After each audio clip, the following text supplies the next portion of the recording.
இந்த சேவகர் படத்தின் தயாரிப்பாளர் திருமதி ராஜன் தாமஸ் அவர்களை அன்புடன் அழைக்கிறேன். தயாரிப்பாளர் இல்லைன்னா டைரக்டர் இல்லை, நடிகர் இல்லை, டெக்னீஷியன் இல்லை. தம்பி பிரபாகர் சொன்னது போல இண்டஸ்ட்ரியே இல்லை. அதை மலையாளத்திலிருந்து வந்தாலும் அமெரிக்காலாம் போனால் கூட தமிழ் படம் எடுக்க வேண்டும் என்று துணிச்சலோடு வந்தீங்களே, அதுக்காக என்னுடைய உள்ளம் நிறைந்த பாராட்டுக்கள். நம்ம தமிழ்ல இருந்து பயந்து ஓடுறாங்க. இப்போ வருஷத்துல 200 படம் வந்தா 150 ப்ரொடியூசர் காணாம போயிடுறாங்க.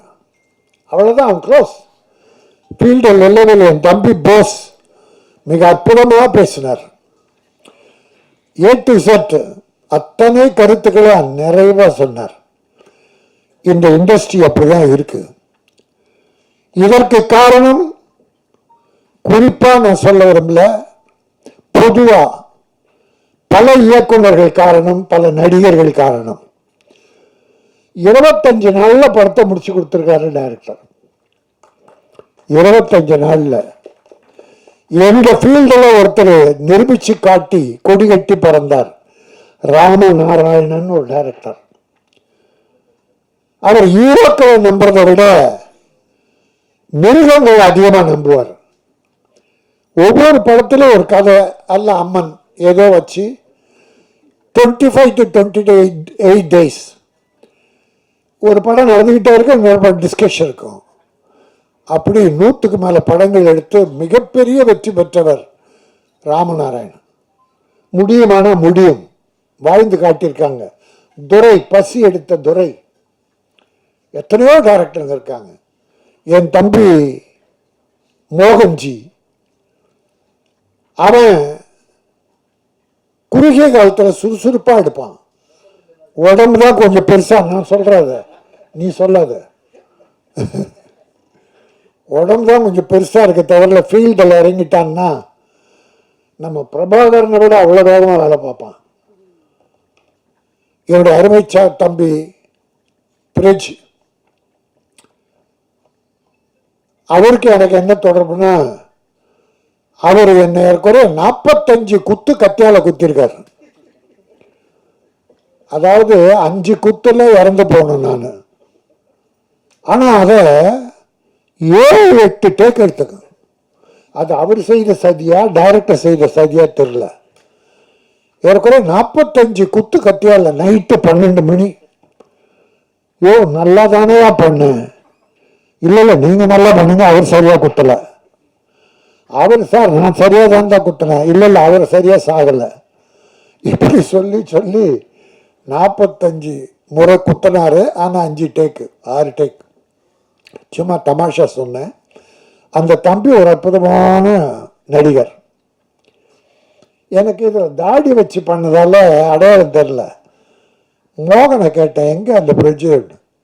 அந்த பிரிட்ஜு இங்கே தான் இருக்குது. பார்த்தா தாடி இல்லாமல் அன்னைக்கு படத்தில் நாங்கள் பண்ணும்போது பார்த்தது. அந்த தம்பிக்கு எதிர்காலம் உண்டு. எப்போ ப்ரொடியூசர் வாழணும்னு நினைக்கிறீங்களோ அப்போ நீங்க வாழ்வீங்க.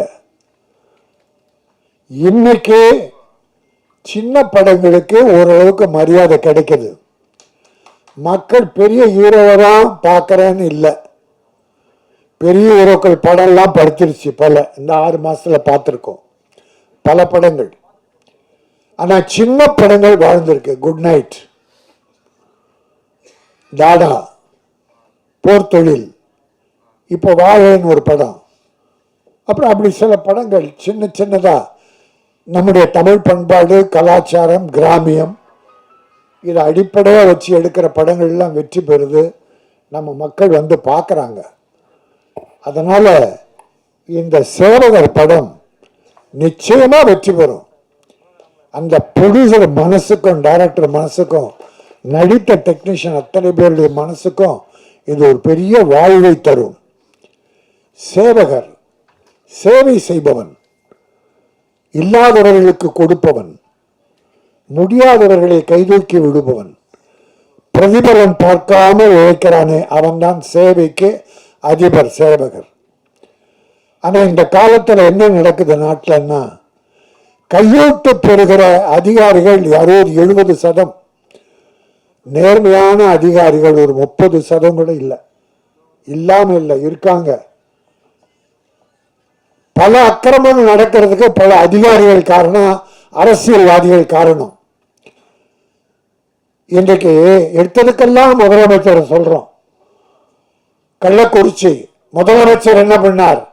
இத்தனை போச்சு, போனது தப்பு, குடிச்சது தப்பு, கள்ளச்சாராயம் வித்தது தப்பு, யாரும் ஒத்துக்கல. அந்த இலாக்கா அதிகாரிகள் ஒழுங்கா பார்த்திருந்தா அது நடந்திருக்காது.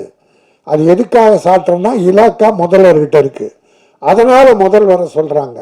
எல்லாத்தையும் முதல்வர் நேரடி, அவர் அடிக்கடி அதிகாரிகள் மீட்டிங்கை போட்டு போதைப் பொருளை கட்டுப்படுத்துங்க, கள்ளச்சாராயம் விற்கக்கூடாது என்று எத்தனை மீட்டிங் போடுறார். அதாவது இது எப்படி இருக்குன்னா, தாம்பரத்துக்கு போறதுக்காக ஒருத்தன் மவுண்ட் ரோட்ல பஸ்ல நின்னான். பஸ்ஸுக்கு ஒரு பஸ்ஸு ஃபுல்லா இருந்து நிக்காம போயிடுச்சு. 2வது பஸ் பார்க்கறான், நிக்காம போகுது. 3வது பஸ் நிக்காம போகுது. அவனுக்கு வெறுப்பாயிடுச்சு. என்ன ஒரு பஸ் கூட நிக்க மாட்டேன்னு. இந்த முதலமைச்சர் என்ன பண்றார்? பஸ் நிக்க மவுண்ட் ரோட்ல நிக்கலன்னா முதலமைச்சர் என்ன பண்றார்? சரி, அடுத்த ஒரு பஸ் காலியா இருந்தது, அதுல சீட்டு கிடைச்சி உட்காந்துட்டான். அவன் போறான். போகும்போது இந்த பஸ் கொஞ்சம் காலியா இருந்தா அடுத்த ஸ்டாப்பிங் நிக்குது, ஏற்றிக்குது. பிறகு அடுத்த பஸ் ஸ்டாப்பிங் நிக்குது, ஏற்றிக்குது. ஹீரோஸ் கத்துறாங்க. என்ன முதலமைச்சர் பண்றார்? இந்த பஸ் எல்லா இடத்துலையும் நின்று போகுது, நான் சீக்கிரம் போகணுமா தாம்பரத்துக்கு? அப்படி உனக்கு ஒரு தேவைன்னா, உனக்கு கிடைக்கலன்னா குறை சொல்லுவ, கிடைச்சா. ஆக அப்படி சமுதாயத்தில் அதிகாரிகளை தட்டி கேட்கிற உரிமை எல்லாருக்கும் இருக்கணும். எவனா இருக்கட்டும், எந்த அதிகாரி அரசியல்வாதியா இருக்கட்டும், தட்டி கேட்கிற உரிமை உங்ககிட்ட இருக்கணும். ஒவ்வொரு மனிதனுக்கும், தனி மனிதனுக்கும் அந்த ஒழுக்கம் நெறி இருக்கணும். ஆகவேதான் இது அற்புதமா சில சமுதாய சீர்கேடுகளை சுட்டிக்காட்டி போஸ் டைலாக் நிறைய பேசுறார்.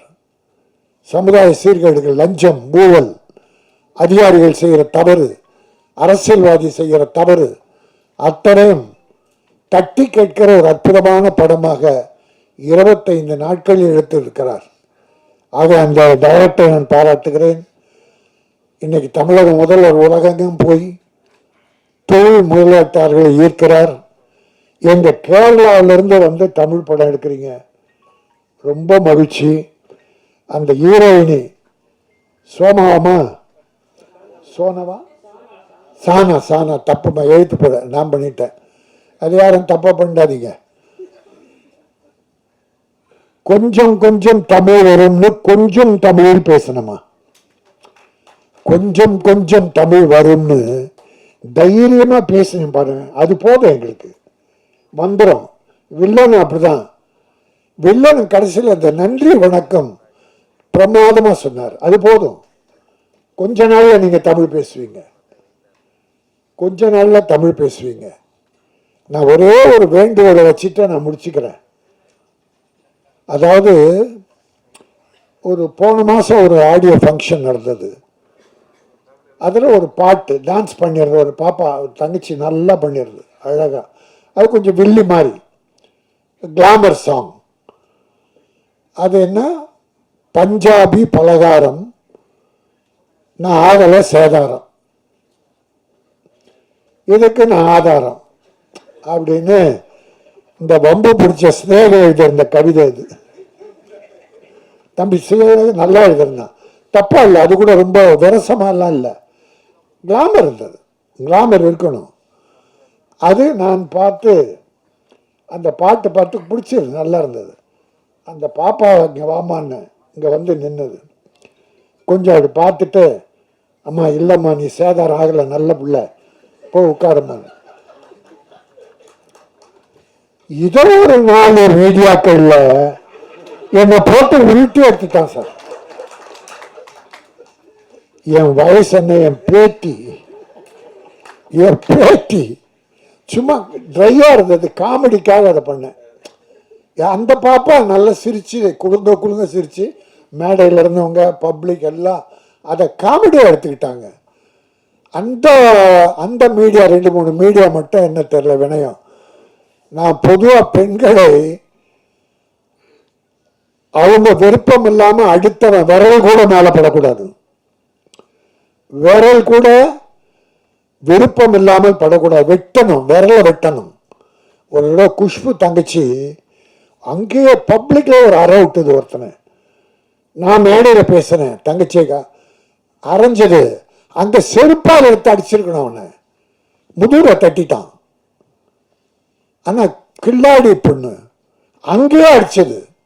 அப்போ நான் என்ன சொன்னேன், பப்ளிக் மீட்டிங்கில் ஆடியோ ஃபங்க்ஷனில் செருப்பால் அடிச்சிருக்கணும். எந்த பெண்களும் எல்லாம் நம்ம கூட பிறந்து எனக்கே பேத்திங்க. நான் போய் உங்களுக்கே தெரியும், ஒரு சில விஷயம் நடக்கும்போது சில நடிகைகளின் அந்தரக வாழ்க்கையை பற்றி ஒரு சகோதரர் சொல்லும்போது நான் அதை எதிர்த்து போராடி கமிஷன் ஆஃபீஸர்லாம் போனேன். ஆனால் அது எதிர்ப்பு தெரிவித்த சில சகோதரிகள் அவங்கள கூப்பிட்டா வரமாட்டேன்ட்டாங்க. ஏன்னா வேற எதனா வெளியிட்டு போறாங்கன்னு அவங்க வரல. நான் போனேன்.